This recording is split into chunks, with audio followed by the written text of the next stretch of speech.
Namaste, Jai Hind. Mr. Kovai Satyan, is time around, is there a three-way fight or is the ADMK now finally going to come back into the NDA fold? Yeah, good evening. Welcome to my city. I'm sorry I'm not there to host you in person. Probably tomorrow if time permits I'll host you there. And a small correction in your narrative. I look forward to that. Coimbatore is a bastion of AIADMK. It has given 10 out of 11 MLAs. And it has never been a bastion of DMK, which they are desperate to break it. So going forward, it's going to be a bipolar politics. And in this game, AIADMK is all set to make a comeback with a sweep. That is evident. Tamil Nadu being a swing door policy state, 2014, yes, we took the entire numbers of 38. 2019, it was DMK. Now the game is all set for AIADMK with the highest level of anti-incumbency by DMK. Yes, there are large noises from BJP, but definitely those noises will not turn out to be votes favoring them to get a candidate on board for the parliament. That is what the situation is, and that's what the ground reality is. So a lot of noise but no traction. That's what Mr. Kovai Satyan is saying.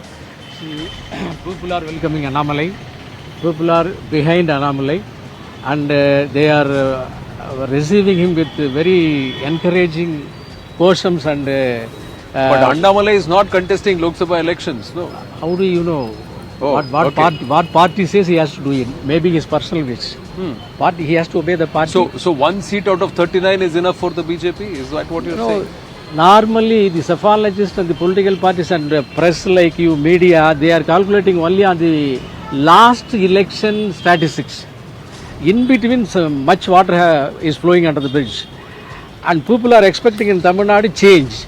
The change after MGR, after Jayalalitha, everybody was expecting change. 96, Rajinikanth, he did not do anything. 2005, Vijaykanth, he did not do anything. But after that, when Annamalai entered into politics, it was a huge welcome. All walks of life, from also religion, all the religion. So the change, the people started realizing definitely he will do it. BJP is a party, the organizational strength is very powerful base. The political head we did not have in the past. Now he has fulfilled the vacancy and he is doing the expectation of the people. And as my friend Satyan said, bipolar, definitely bipolar with BJP and DMK, not any others. No, it's not. BJP and DMK and not AIADMK. So is any others. So then it becomes a multipolar contest. Sumant Raman, what do you see happening in this fight for 39 seats? Do you see the AIADMK and the BJP finding the importance of coming together? Do you see the BJP getting any traction for this Yenmarkal Padayatra that is nearly 200 days now, coming to its end now? The PM is expected on 27th at Palladam near Tirupur. Anand, the BJP is going to increase its vote share in Tamil Nadu. It is not going to win anything. And as far as the AIADMK is concerned, they would significantly outpoll the BJP as far as these elections are concerned. The issue is the AIADMK never really wanted to leave the NDA. They were literally driven out by Mr. Annamalai. Everybody knows that. And in fact, the AIADMK leaders themselves are virtually on record as having said as much. And even now, the BJP High Command says the doors are open. So I think that, you have to read between the lines, or not even between the lines. It is so obvious that the BJP has decided to put one person's ambition ahead of what would have been in the ideal interest of the party.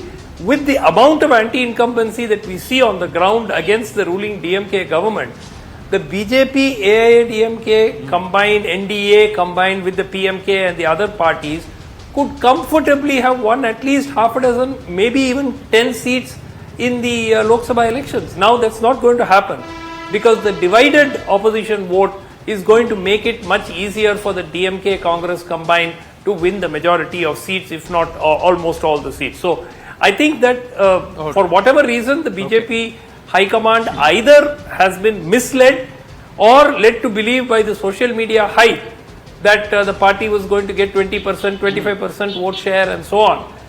whereas the honest answer, as Mr. Prashant Kishore also said, is somewhere between 8 and 12% is what is expected for the party. This is an improvement on the 3% that they were getting earlier. It is what? It's a big improvement. Okay, But well, it's nowhere near enough to win. No, Thiri. Correct. But in this case, then is it Annamalai himself, his own personal ambition? When he is on record, when he's spoken with us here at CNN News 18 to say he doesn't want the BJP to be a 5-seat party, he wants it to be a 50-seat party in the assembly. And he wants the BJP to also win Lok Sabha seats on its own merit. And he wants to grow the party. That's his point of view.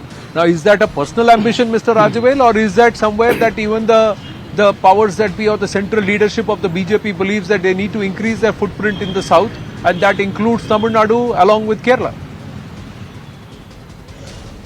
The first thing, BJP is no more a liability in Tamil Nadu. Okay, it was projected in such way that BJP was always a liability in Tamil Nadu in whatever alliance, in whomsoever packs BJP in their alliance. It was considered as a liability. Okay, for the past 2 years, after Annamalai's arrival, the equation is completely changed. Okay, so we have to agree that, and even Suman Sriraman sir also will agree. Even Kovi Satyan will agree the same.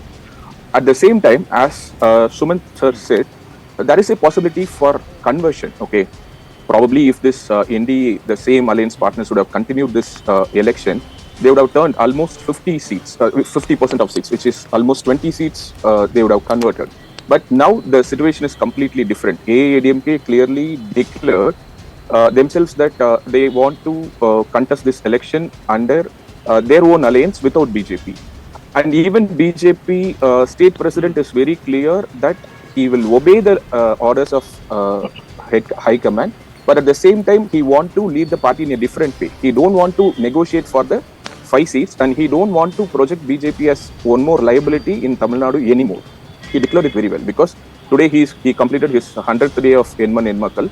Almost he covered 220 constituencies for, I think so. So, as a cephalogist, we traveled across various parts of Tamil Nadu, and we were able to spot a huge spike in vote share of BJP. Not only in the strong fort of BJP like Kongu, also in South, we see some good hike, especially in constituencies like Tenkasi, Tirunelveli, Sivagangai. You have the experience of. Let me just interrupt you there. I'm asking you because you have the experience of working with other parties, also the core Tamil parties, if you were to say, the ADMK, AIDMK and the DMK. Is there a shift on ground? Do people have had enough of this so-called Dravidian politics, and do they want to change? How does Tamil Nadu vote when it comes to Lok Sabha? Does it gravitate towards a party that it's selected in the state, or is there a different equation? And then I'll bring in Mr. 2014 on that after you complete. No, Yes, that's what. See, when Kovi Satyan and as well as Suman sir quoted about that 2014. See, 2014 is completely a different ball game. Okay, Jayalalitha straightly made a clear narrative that she asked people a simple question, whether they want to choose Modi or Lady. Okay, she made the clear narrative very clear. DMK was not at all in the game. Okay, so that's why people give a clear mandate to AIADMK. Again, when it comes to 2019, DMK made a clear narrative. It is anti-Modi. Okay, so that anti-Modi worked very well. But when it comes to 2024, the narrative of Tamil Nadu is not yet set. The ground is very clear. So far from 1967, the ground narrative of Tamil Nadu was only set by DMK. So we can even split the vote, complete voters of Tamil Nadu into 2 packets. One is those who support DMK, and another packet is those who oppose DMK, which is anti-DMK, which is ADMK so far. Now that anti-DMK vote share is shifting from ADMK to multiple parties. So we can see consistent growth of Nam Tamilar, which is projecting themselves as a Tamil nationalist party, which is growing from 1% to 7%, only with a single motto, anti-DMK. Okay, they are projecting themselves as they are against the Dravidian ideology. So, considering all these factors, Annamalai is also taking the same weapon against the Dravidian parties, and he is declaring both the Dravidian parties as something to eradicate from the Tamil soil. Okay, whether people going to agree it or Let's not. buy your logic. But you are only then echoing what Mr. Sumant Raman said, that a divided opposition or a division of votes, which is so-called anti-DMK, against over multiple parties who are not in an alliance,